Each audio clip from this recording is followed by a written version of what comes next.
Ошонун биринчи курмандыгы болуп эркен журналист Дайырбек Орунбеков бүгүн соттолуп жатат. Соттун кандай чечим чыгарары бизге белгисиз. Бирок кеп анда эмес. Ошол соттун өзү жаралгандыгын өзү нормалдуу көрүнүш эмес. Ошол сот процессинин башталганы, анын жемилгеленгенин өзүн бизде мыйзамдуулуктан четке чыгып, укуксуз талаада жүргөнүбүздүн далили.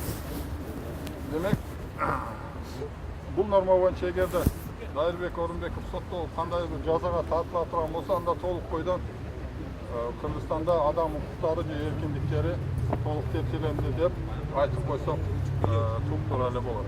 Ошол окуяны болтурбай койгонго мүмкүнчүлүгү бар. Убактылуу өкмөт чара көрбөй ошондой калпыстык ишке жол бергендиги үчүн алар күнөөлүү деп пикиримди жазгам. Ошол эле убакта убактылуу өкмөт мүчөлөрүнүн буга чейинки жарык көргөн басылмаларга шилтеме кылып макалам жазгам. 29 октябрда башкы прокуратура кылмыш ишин козгоп улуттук коопсуздук кызматына өткөрүп берди. Мына бүгүн сот карап атат, 1-май райондук соту. Улутуңуз Кыргыз. Билимиңиз Жогорку. Үй бүлөңүз барбы? Үй бүлө. Канча балаңыз бар? Балам. Жокпу? Иштейсизби азыр? Иштейм. Кайсы жерде? Маалымат кежи сайтын жетектейм. Давайте отургула, хорошо? Мурда соттолгонуңуз беле? Жок. Мурда соттолгон эмес. Каерде жашайсыз? Көк жар Алымбаева көчөсү 16. 16/1. Туруп бер.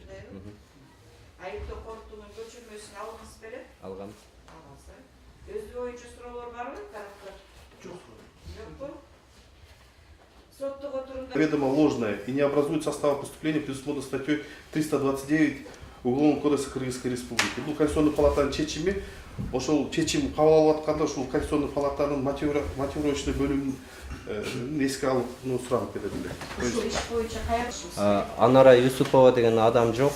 Ал жок адамды менче чакырдым. Самойленко Александр. Мен келбей болду, ошол себептен кылмыштык кароону башка күнгө калтырып бериңиз сурайбыз.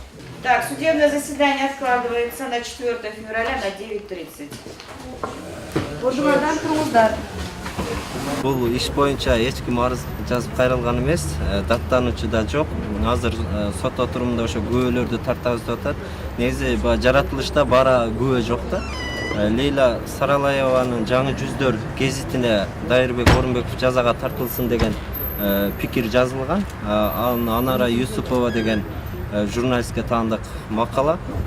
Ал биз ошол кылмыштын териштирүүсүндө Анара Юсупова боюнча башкы прокуратура улуттук коопсуздук кызматы дагы күбөгө чакырганда гезиттин редактору айтып атат, Анара Юсупова деген адам жок. Биздин почтабызга келген маалымат бул псевдоним болушу мүмкүн депчи. Ошол себептен бул жок күбө, жок адамдын пикири менен мага кылмыш козгону бул мыйзамсыз көрүнүштүү эсептейм. Судья Архарова акыйкатсыз чечим чыгарып, башка күнгө жылдырды да, бул туура эмес чечим. Азыртан эле бул жерде ошол ак үйдөн буйрук болуп атканы ачык эле көрүнүп турат.